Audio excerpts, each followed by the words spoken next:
Assalamualaikum warahmatullahi wabarakatuh, Ibu Ayu. Waalaikumsalam warahmatullahi wabarakatuh, Ibu Rika. Terima kasih ya, Bu, sudah meluangkan waktunya siang ini. Ada yang ingin Ibu bicarakan? Iya, Bu, saya ingin membicarakan mengenai kesulitan saya dalam menyampaikan materi pelajaran tentang majas kepada murid-murid saya. Seperti itu, Bu. Oh, oke. Kita santai saja ya, Bu, sekitar 10 sampai 15 menit. Kalau begitu, dalam obrolan kali ini apa yang ingin Ibu dapatkan atau harapkan? Yang ingin saya harapkan dari obrolan kita hari ini, saya mengharapkan semoga saya dapat mencari jalan atau cara untuk menyampaikan kepada murid saya bahwa bagaimana bagaimana materi majas itu sendiri supaya murid-murid saya paham dengan cara yang lebih mudah lah Bu, seperti itu. Oke, supaya murid Ibu paham ya dalam penjelasan Ibu. Eh, Iya Bu. Oke. Kalau dari pengamatan Ibu, apa saja sih masalah yang dihadapi selama ini? Selama ini kalau dari pengamatan saya masalah yang sering dihadapi itu anak murid itu kadang mereka tidak mereka belum mampu memahami bagaimana majas itu sendiri dan saya juga jujur saya agak sedikit kesulitan karena ini kan kurikulum baru di kelas 5 dan ini adalah mata pelajaran yang saya tahu itu dulunya tidak diajarkan untuk anak kelas SD. Dulu itu diajarkan untuk anak kelas SMP, Bu. Nah, sekarang ini justru diajarkan untuk anak kelas SD. Jadi saya berpikir bahwa bagaimana ya caranya supaya mereka dengan kemampuan mereka yang berpikir seperti anak sekolah dasar ini, mereka mampu memahaminya. Nah, saat di buku pelajaran atau di modul saya menjelaskan dengan bahasa dan kalimat-kalimat yang seperti itu, mereka justru seperti makin tambah kebingungan, Bu. Mereka semakin semakin bingung. Padahal waktu saya tanya, kalian mengerti tidak arti dari majas itu? Seperti apa majas personifikasi? Mereka justru malah berpikir bahwa apa yang ada di kalimat di penjelasan di buku itu yang mereka sampaikan. Padahal kan yang saya inginkan jawaban mereka itu bukan seperti itu. Saya ingin mereka memahami dengan cara mereka sendiri, Bu. Seperti itu, Bu. Oh, jadi adanya kebingungan-kebingungan yang dihadapi ya. Iya, Bu. Ada miskomunikasi lah, Bu. Seperti itu. Mm. Nah, kalau dari skala 1 sampai 10, murid-murid Ibu ini dalam skala berapa? Kalau dari miskomunikasi kami dari ke skala 1 sampai 10 tuh mungkin berada di angka 6, Bu.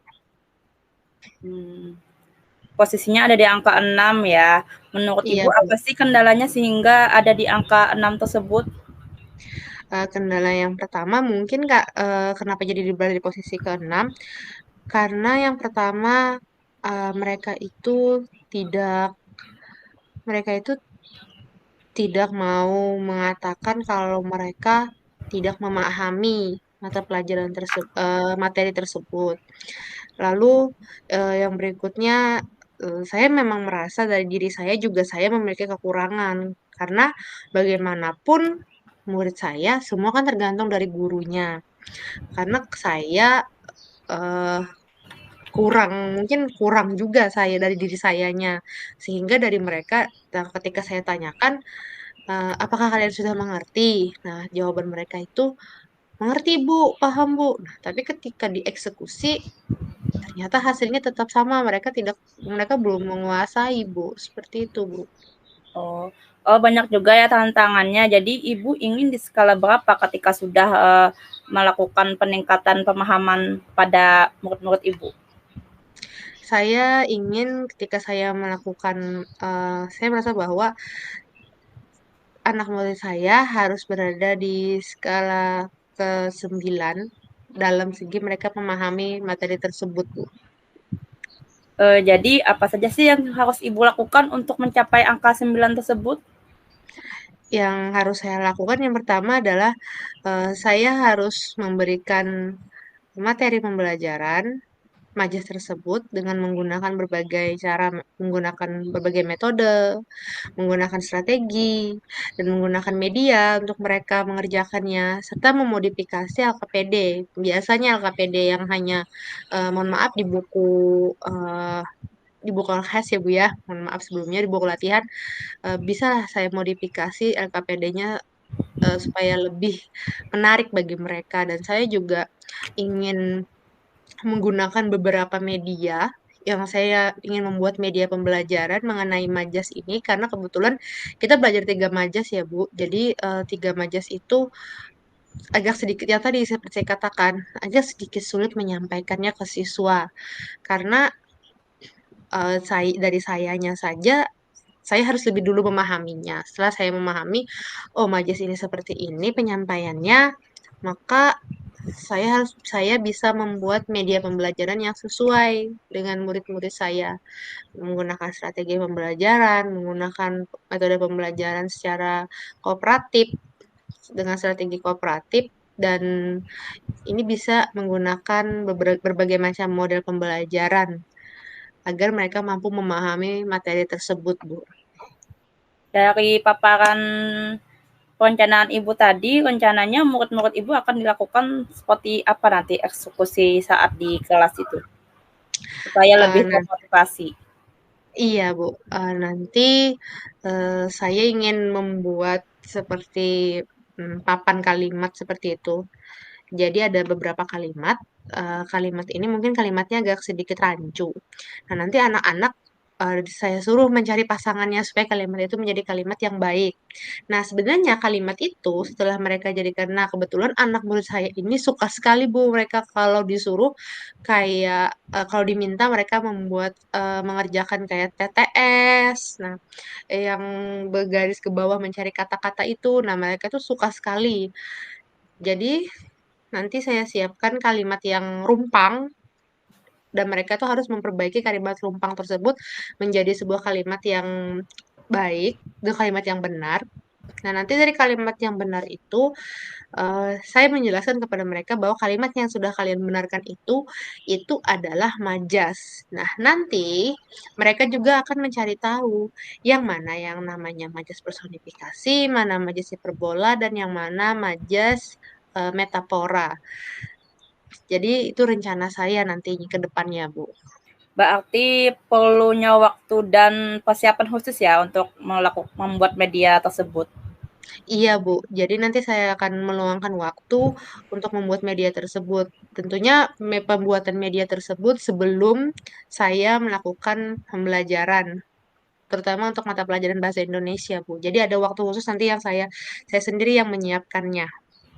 Dari beberapa rencana tersebut, yang mana yang akan dilakukan dalam waktu dekat ini menurut Ibu? Yang akan saya lakukan dalam dekat ini, saya ingin membuat kalimatnya terlebih dahulu. Nah, nanti setelah saya buat kalimatnya terlebih dahulu, beberapa kalimat yang saya buat terlebih dahulu, baru nanti saya buat media pembelajarannya yang seperti papan kalimat itu tadi. Nah, nanti dari papan kalimat itu tadi, baru saya akan terakhir saya akan membuat LKPD. Nah, LKPD-nya itu yang nanti akan dikerjakan secara berkelompok dan ada yang secara individu, Bu. Kapan hal tersebut bisa Ibu lakukan? Hal tersebut saya lakukan untuk pembuatan medianya itu sebelum saya mengajar. Mungkin 2-3 hari sebelum saya mengajar, saya sudah menyiapkannya dan eksekusinya nanti akan saya lakukan ketika saya memasuki mata pelajaran bahasa Indonesia, Bu, Iya. dalam dekat. Kira-kira siapa yang dapat membantu Ibu dalam hal ini? Yang dapat membantu saya dalam hal ini jelas itu anak murid saya sendiri. Kemudian rekan sejawat, karena saya juga berkomunikasi dengan rekan sejawat bagaimana membuat kalimat. Kami kan ada 3 lokal kebetulan Bu. Nah, jadi ada kelas A, B, C. ibu yang di samping saya itu dulu beliau mengajar di kelas 5. Jadi saya bertukar pendapat dengan beliau. Kita bersaling sharing. Nah, jadi ada keterlibatan bantuan dari rekan sejawat saya, dari anak murid saya juga, dan saya juga biasanya mengingatkan anak-anak saya di grup. Jadi kami punya grup yang isinya orang tua murid, grup yang isinya eh, anak-anak juga. Saya mengingatkan mereka untuk mempelajari, jangan lupa anak-anak besok kita akan belajar materi ini. Nah, jadi malam ini belajar dulu lah di rumah. Seperti itu, Bu. Iya. Setelah ini apa komitmen Ibu terhadap rencana Ibu buat? Komitmen saya yang ingin saya terhadap rencana yang saya ingin anak-anak saya menjadi eh, siswa yang bisa belajar dan memahami mata pelajaran yang memahami materi yang sudah saya sampaikan tadi, terutama dalam materi pelajaran majas tadi, Bu. Ya, baiklah kita sudah di penghujung coaching. Menurut Ibu apa sih yang Ibu dapatkan dari obrolan kita ini? Yang saya dapatkan dari kegiatan coaching ini, saya merasa saya tahu di mana kekurangan saya dan saya bisa saya tahu di mana kekurangan saya dan saya bisa memperbaiki diri saya atas kekurangan yang telah saya yang ada pada diri saya tadi. Saya mampu merefleksi dan memperbaiki diri. Saya juga menemukan solusi dari permasalahan yang sudah saya hadapi, Bu. Hmm, Oke, kalau begitu kita ketemu lagi minggu depan. Saya ingin mendengar cerita Ibu merefleksikan hasil dari rencana ini setelah berkomunikasi dengan rekan sejawat maupun murid Ibu. Baik, Bu. Ya, terima kasih. Kita sudahi dulu ya. Baik, Bu. Terima kasih banyak. Ya, sama-sama. Assalamualaikum warahmatullahi wabarakatuh. Nah, Waalaikumsalam warahmatullahi wabarakatuh.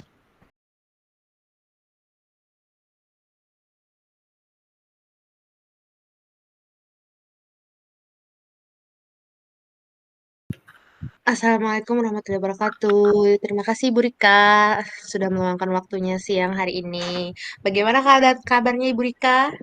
Waalaikumsalam. Sama-sama, Bu. Alhamdulillah saya sangat baik. Baik. Ibu Rika ada yang ingin dibicarakan hari ini? Iya, Bu, nih saya khawatir, Bu, dengan sering ketidakhadirannya siswa saya yang bernama Bima di sekolah. Juga semangatnya yang dalam belajar juga kurang, Bu. Baik. Nah, hari ini kita membicarakan mengenai murid Ibu tadi, ya, tentang motivasi belajarnya, tentang kehadirannya tadi. Nah, kita santai saja ya, Bu, hari ini. Ya. Kita bisa berbicara sekitar 10 sampai 15 menit. Nah, eh, silakan Ibu Rika ada yang ingin disampaikan. Ya. Saat Bima itu sepertinya tidak ada alasan yang jelas, Bu. Saya khawatir saat tidak jelas dalam ketidakhadirannya. Saya khawatir ini dapat mempengaruhi perkembangan dan proses pembelajarannya di sekolah. Begitu ya.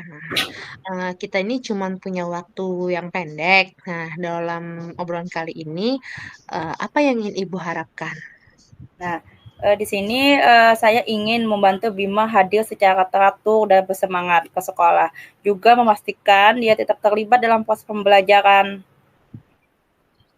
Oke, nah supaya murid Ibu semangat si Bima ini tadi dalam belajar, bagaimana caranya kalau dilihat dari pengamatan Ibu seperti itu? Caranya, saya ingin si Bima ini hadir ke sekolah. Maka saya ingin menghubungi orang tuanya dulu, Bu. Mencoba menghubungi orang tuanya untuk mendapat penjelasan lebih lanjut tentang alasan ketidakhadirannya. Kemudian di dalam proses pembelajaran saya juga ingin agar Bima merasa lebih semangat dan termotivasi dalam proses pembelajaran dan hadir ke sekolah secara aktif. Oke, nah dari pengamatan Ibu, murid yang dikatakan memiliki motivasi belajar itu murid yang seperti apa sih, Bu? Murid yang aktif ke sekolah, rajin dalam mengerjakan tugas, rajin bertanya, juga aktif dalam kelompoknya, bersosialisasi dengan teman. Oke, jadi aktif ya, Bu ya. Nah, sering bertanya dan mengerjakan tugas. Nah, terus selain itu apa lagi, Bu? Kira-kira menurut Ibu? Senang ke sekolah, itu ceria dalam menghadapi gurunya, ceria dalam kesehariannya di sekolah. Oke, nah jadi ada banyak ya tadi Bu ya, ada aktif, bertanya, mengerjakan tugas, ikut materi. Nah ya dari semua itu yang idealnya itu seperti itu ya Bu. Iya, harusnya aktif sih dan dia semangat ke sekolah. Baik Bu, kalau yang ideal itu dari angka 10, sekarang murid Ibu ini dari skala 1 sampai 10 kira-kira berada di angka yang keberapa Bu? Kayaknya posisi murid saya sekarang ini ada di posisi 5. Soalnya kan Bima ini masih masih ada juga hadirnya, bukan hilang sama sekali, cuma be itu bejak hari, misalnya hari ini turun, besok besok tidak, misalnya turun juga dia eh, malas-malasan mengerjakan tugas, jadi itu masih di angka 5. Posisinya dari angka 5 ya Bu ya, cukup jauh dari angka 10 ya Bu. Nah menurut Ibu, kendala yang dihadapi kenapa jadi bisa berada di angka 5 itu seperti apa Bu? Kayaknya saya itu kurangnya komunikasi dengan orang tuanya si Bima, jadi susahnya mengetahui mengapa mengapa si Bima ini sering tidak hadir. Juga yang kedua, saat Bima di sekolah, saya tidak fokus ke Bima saja. Murid saya itu kan banyak. Jadi saya fokusnya terbagi antara murid yang lain dan fokusnya ke Bima. Untuk meningkatkan semangat Bima ini kan harus fokus ke Bima saja, sedangkan murid saya yang banyak menyebabkan fokus saya terbagi-bagi ke murid yang lain. Baik, dari tantangan tadi, dari kendala tadi, kira-kira seperti apa solusinya Bu? Eh, ren- Tadi rencananya kan pertama karena kurangnya komunikasi ya, itu saya akan mencoba menchat dulu si orang tuanya Bima untuk mendapatkan penjelasan lebih lanjut. Kemudian jika belum ada keterangan jelas, maka saya akan memanggil orang tua Bima ke sekolah untuk melakukan komunikasi yang lebih dalam. Itu untuk ketidakhadirannya. Sedangkan untuk semangatnya di sekolah, saya akan membuat pembelajarannya lebih menarik dan beragam di sekolah agar Bima merasa lebih semangat. Apalagi dengan melihat kebutuhan Bima yang kayaknya lebih suka bergerak. Jadi pembelajarannya lebih beragam ke tipe yang kinestetik dan juga akan menggunakan media digital yang lebih relate di zaman anak sekarang. Baik. Nah, jadi Ibu ingin sekarang ketika sudah berhasil, Ibu ingin berada di skala keberapa untuk meningkatkan motivasi siswa tersebut? Seharusnya 10 kan, karena hadir ke sekolah itu harus full, kecuali dia ada sakit yang tidak dipaksa atau adanya acara-acara yang tidak bisa ditinggalkan. Jadi kewajiban seorang anak itu harus turun ke sekolah dan itu ada di skala 10 serta semangat semangat dan tujuan untuk pembelajaran itu kita harus memaksimalkan proses pembelajaran kita ke dalam kebahagiaan dan keselamatan bagi anak. Kalau dari pengamatan Ibu, rencananya murid-murid Bapak, dari murid-murid Ibu ini ingin diperlakukan seperti apa nantinya supaya motivasi si Bima tadi meningkat? uh, Lebih dikasih penjelasan dan perhatian kepada Bima bahwa sekolah itu menyenangkan. sekolah itu menyenangkan. Terus setelah dia rajin ke sekolah, saya akan memberikan pembelajaran yang menarik, memfokuskan ke lebih Bima apa saja yang diperlukan Bima di sekolah yang membuat Bima merasa senang dalam mengikuti pembelajaran.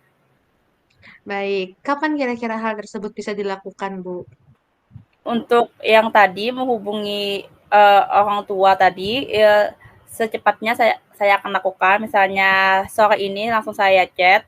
Tetapi jika tidak ada kejelasan yang lebih, saya akan memanggilnya untuk datang di besok hari. Dan untuk perencanaan perencanaan membuat pembelajaran yang menyenangkan dan beragam dan interaktif itu akan saya lakukan malam ini, merencanakan pembelajarannya untuk di besok hari agar Bima merasa senang. Kira-kira siapa yang dapat membantu Ibu untuk melakukan hal tersebut? Uh, Khususnya yang membantu saya sendiri adalah orang tua Bima dan Bimanya. Karena dukungan orang tua lah yang penting dalam meningkatkan motivasi anak yang ada di rumah. Selanjutnya saya yang akan memotivasi anak yang berada di sekolah. Apa komitmen Ibu terhadap rencana Ibu ini? Selama ini saya buka komitmen untuk selalu membuat perencanaan pembelajaran yang lebih matang agar membuat anak-anak semangat dan senang.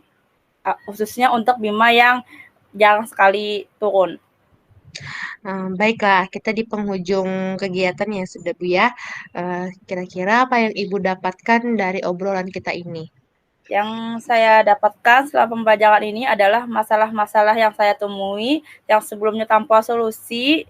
Sekarang saya lebih terbuka untuk menemukan solusi-solusi yang ada yang belum terpikirkan.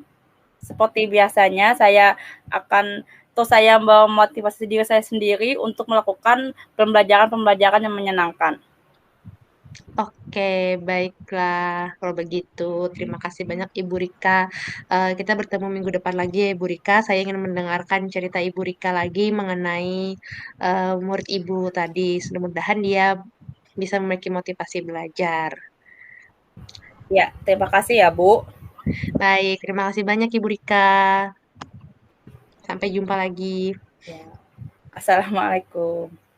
Misal.